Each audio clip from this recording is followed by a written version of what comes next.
first off, I gotta say that a Dread premiered last night for how many people? It was the first time, right? Yeah, it was a couple of hundred, 250, 300 people. Yeah, and it was amazing. And this guy, this is such a great character for you. How did you? I know in the beginning there was a lot of worry and there's a lot of, well, can they pull it off and make it work? It seems like you were heavily involved in creating this and making it work as well as it does. Can you talk about that? Yeah, I think that was, for me, one of the most rewarding collaborative experiences that I've ever had working in film. Working with Alex Garland to really craft and hone not only the character of Dredd, but also certain, elements within the world, and really. But beyond that, I think what was an even more important collaboration was Alex's work with Wagner. And, Alex worked with Wagner and went through the script, and Wagner was like, no, Dredd says less, cut that dialogue out. And then by the time the script got to me, it was pretty lean, and my reaction was, no, Dredd says less, cut that out.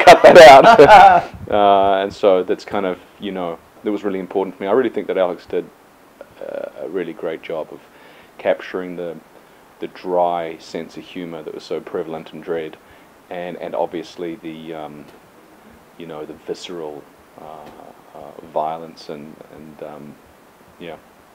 Now, speaking of violence, this is not PG-13. This is not safe.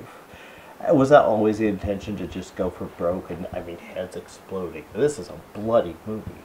It is a bloody movie, and I have to say, I saw it for the first time last night, and I was a little bit taken aback. Because I'd seen the film in various stages of post-production, and without the effects, and then once I saw the effects, it was like, oh my god. But I loved it. I love the film, and I'm proud of it. And it kind of reminds me of old school cinema. When I talk about old school, I'm probably talking about some of the heydays of those great films. Yeah. Like the RoboCops and stuff, where the violence is so kind of explosive and punctuated, and sort of there's tones of that, and yeah. Well, yeah, that's exactly my feeling when I was writing the review. I'm like, this is a hardcore 80s action film. It's got that. It's got the violence. RoboCop is a really violent movie. Yeah. And this has all those elements, and it doesn't. I think there's a tendency for films nowadays to just go for the humor and kind of clean it off a bit. Yeah. Yeah. Well, of course. That's a studio agenda, and it's, look. I can totally understand it. You want the most people to be able to go and see your film. You want to widen it to the largest demography, but that always comes at a cost. So this is a film that has gone the other way, and it pulls no punches. And unfortunately, there's going to be a bunch of people who are going to be too young to see it. But it's a real adult, action film that just fucking rocks. Yeah, I agree. Now with the helmet, this is like your probably I would say your biggest role to date, at least leading role. Yeah. And we don't see your face. That's right. And that was something you wanted, correct? Oh yeah, absolutely. I was adamant that it had to be that way. That was the way that the character was conceived by John Wagner, and I read the script and was pleased to come to the end of it to discover that the helmet stayed on.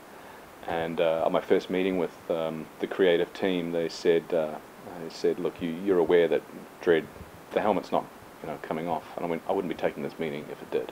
Yeah. So it was great right from the get-go. We were all on the same page, and it's integral to the character. That's part of his whole enigma, he represents the faceless system of justice. He's the very embodiment of it, and I think it's kind of cool. Well, I like the camaraderie you had with Olivia.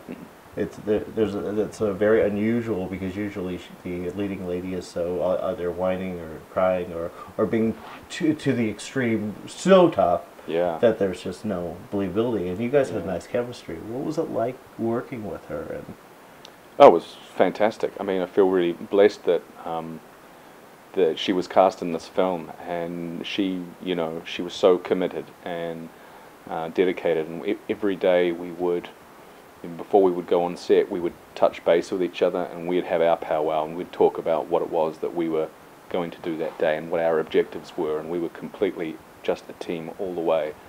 And you know, it would have been difficult if whoever was playing Anderson was temperamental or not focused or invested. And Olivia just has done such an extraordinary job in this film, and she is brilliant in this film. She really, you know, for me, playing Dredd, in many ways you get to discover more about Dredd through her, because very much Dredd is seen through Anderson's eyes, and she informs the audience about what's going on with Dredd in certain scenes. Nice. Now, we talked a little bit earlier, I mentioned this is ripe for a sequel. Mm-hmm. Has there been talk? I mean, obviously, yes, of course. If it makes money, there's going to be a sequel. Do you feel that it seems like there's just a ton of stuff you could tell, all these stories that you could tell. Yeah. Oh, yeah, no, absolutely. You know, for me, I'm not even thinking about that. Obviously, I would love to if that were to come to pass. But, you know, we're kind of at the point where we've made this really cool film, and we're handing it over to an audience, and it becomes your film now.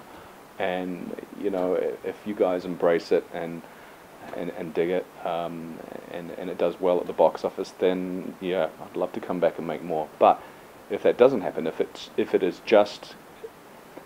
is like a one-off cult classic, then I'm really happy with it too.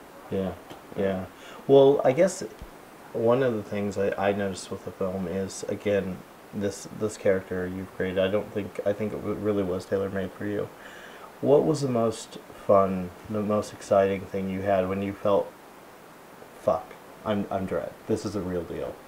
Oh, that's easy. For me, it would have been driving on the streets, driving the Lawmaster around the streets in my full Dredd gear, just absolutely gunning it in that opening chase sequence in the movie. Nice. That doesn't get it. For me, it was just like, tick. Yeah, your heart starts racing right when that happens. Yeah. As an audience member, you're like, holy shit, this is it. This is good. Yeah.